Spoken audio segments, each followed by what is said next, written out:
Welcome everyone to this ClickCreate Curator Spotlight. This month we have Mythology, curated by Paul Reid, aka Minotaur Man.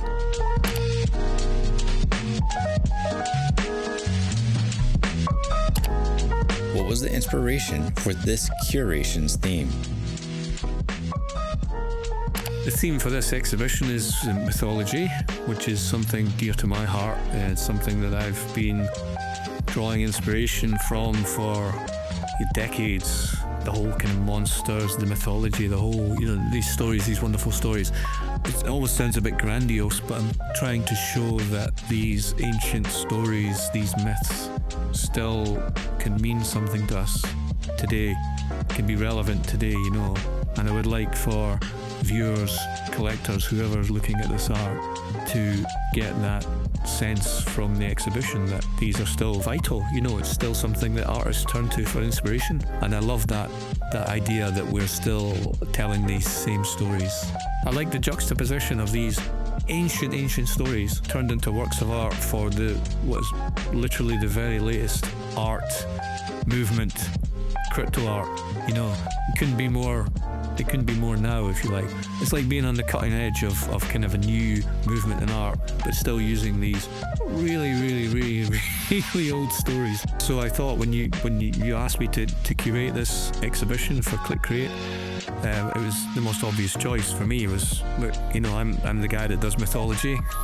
Minotaur Man is my Twitter handle, so it just seemed the most obvious inspiration for my curation.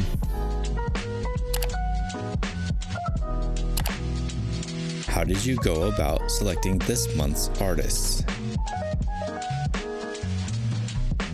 I chose 4 artists whose differing styles all reflected my own tastes in art and all the things that I feel I've put into my own art over the years. I was looking for 3 or 4 artists who I knew were great storytellers. Each of the artists that I consider part of my own artistic personality, because an artist is always just a kind of collection of their inspirations, and these guys all produce work that I feel means something to me personally.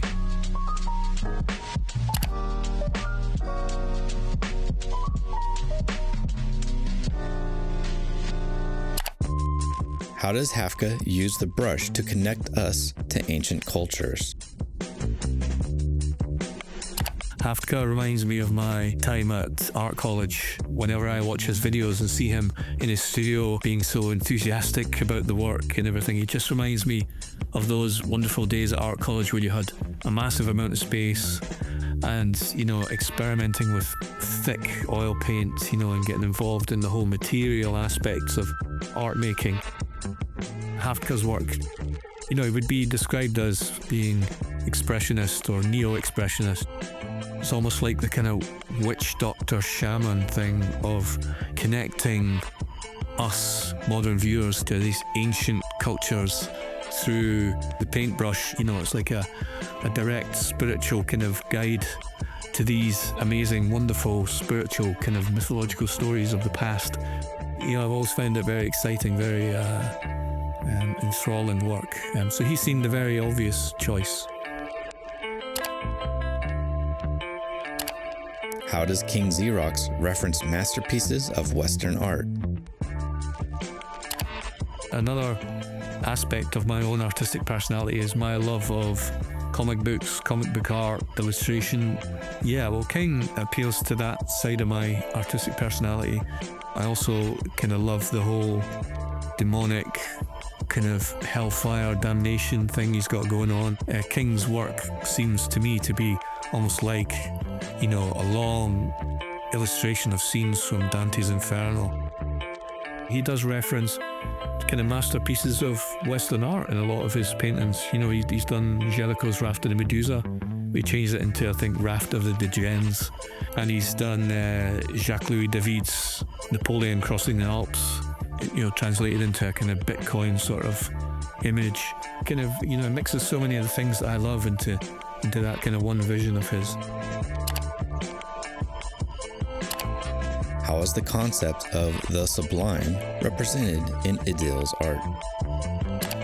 what I love about her work is this epic grandeur, this kind of, zooming out. I mean, most of my work is, a figure zooming into a figure with landscape in the background or whatever. Whereas hers is the kind of landscape, it's stepping back and seeing this vista, this kind of grand vista.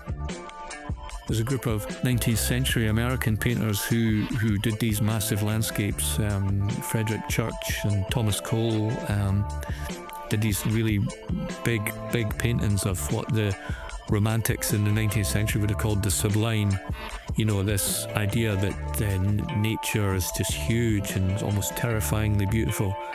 And yeah, so her work reminds me of kind of that kind of art, but usually with a cyberpunk or sci-fi kind of aesthetic as well. And the amount of detail as well, it's the kind of thing you can just sit and look at for a long time and just enjoy the amount of detail and thought that's gone into these images.